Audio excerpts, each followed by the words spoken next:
João Fernando fazer barulho.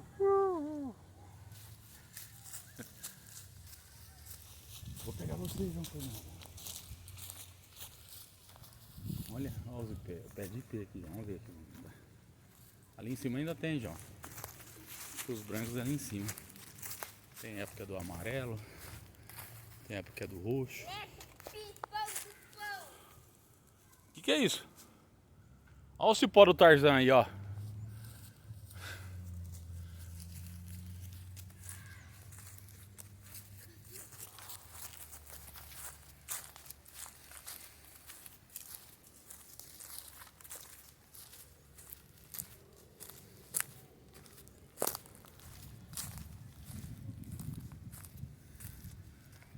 Dezesseis alqueires, 17 alqueires de bosque, né? Hectares, né?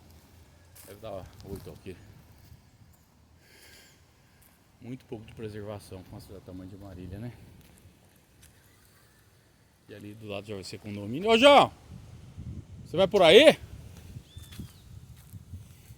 Se não cai uma folha da árvore, se não for por Deus, né?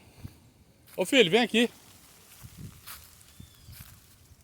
Olha o vento. Chega aí. Deus abençoe a todos.